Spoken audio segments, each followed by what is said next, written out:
3 High Emotional Intelligence Communication Strategies for Difficult Coworkers.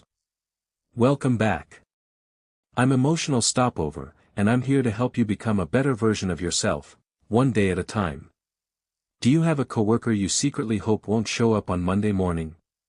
Someone who drains your energy the moment they walk into the room. After a 5-minute conversation with them, you feel like you've just run a marathon.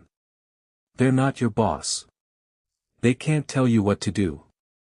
But somehow, they still manage to make your workday miserable. The worst part? You're on the same team. You work for the same company. Your success depends on your ability to work together. Yet most people make the same mistake when dealing with difficult coworkers.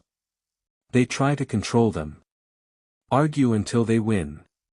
Or silently endure the situation. Unfortunately, those reactions usually create 3 major problems. First, the other person becomes even more defensive and clings more tightly to their opinions. Second, you waste enormous amounts of energy fighting battles that go nowhere. And third, the relationship becomes increasingly toxic, productivity drops, and everyone loses. Today, I'll show you 3 communication strategies that don't require authority, manipulation, or forcing anyone to change. If you apply them consistently, your conversations will become much easier. 1. Start with respect.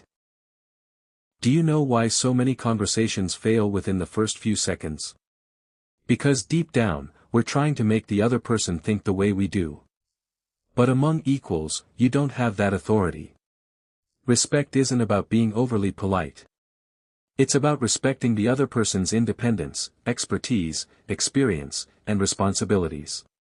You can't walk into their space expecting them to adopt your perspective immediately.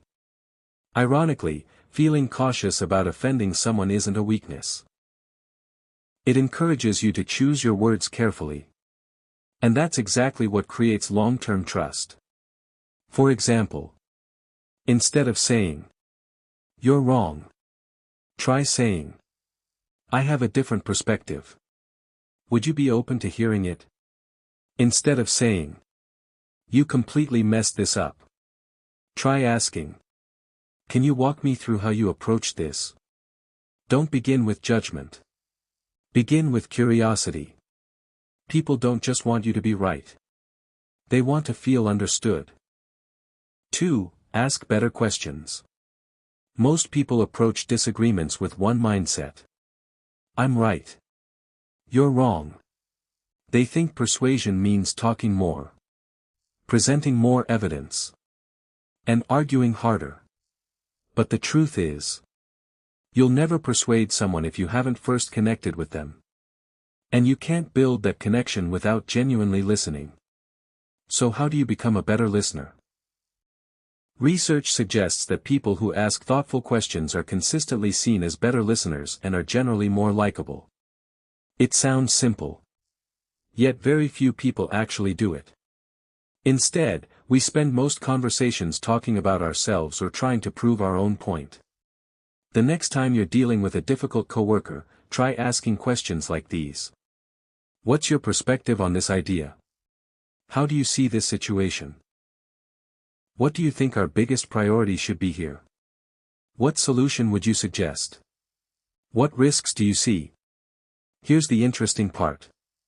The moment people begin answering thoughtful questions, their brains shift from defensive mode into problem-solving mode.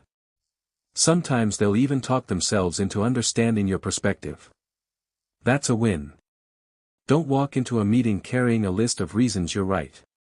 Bring sincere questions instead. 3. Find where your worlds overlap. One of the biggest conversation killers is something most people never notice. Everyone only sees the world from their own position. If you want to communicate effectively with a difficult coworker, you have to find the point where your work intersects with theirs. That's the doorway into their world. Here's a real example. One company had 2 departments that constantly clashed. Marketing focused on branding, advertising, and customer emotions.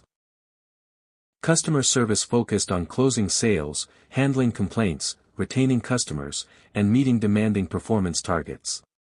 Neither side respected the other. Marketing complained that customer service only knew how to please difficult customers instead of selling effectively. Customer service argued that marketing created unrealistic campaigns and made promises they were left struggling to fulfill. Everything changed when they took the time to understand each other's world. The marketing director learned how sales calls worked, what objections customers raised, and the pressure of hourly performance targets. Meanwhile, the customer service manager learned about customer acquisition costs, conversion rates, and long-term brand strategy. Eventually, they discovered something incredibly valuable. Customer feedback from sales calls gave marketing exactly the insights they needed to create better campaigns. And marketing's messaging gave customer service stronger scripts that made selling easier and less stressful. Once their two worlds connected, everyone benefited. Marketing gained real-world customer insights. Customer service gained better tools for closing sales. The same principle applies to your workplace. Maybe you and that difficult coworker aren't actually enemies. Maybe you've simply never understood each other's world. Find the place where your responsibilities overlap. It could be a shared customer, a shared project, a common goal, or even just a shared language. Start there. That's where trust begins. Don't stay trapped inside your own perspective. Take one small step into theirs. You might be surprised by how much changes. That's the communication formula people with high emotional intelligence use every day. Always remember. You can't control other people. But you can always choose to connect with them.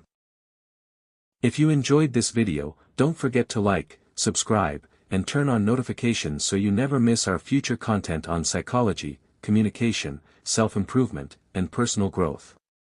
Thank you for watching, and I'll see you in the next video.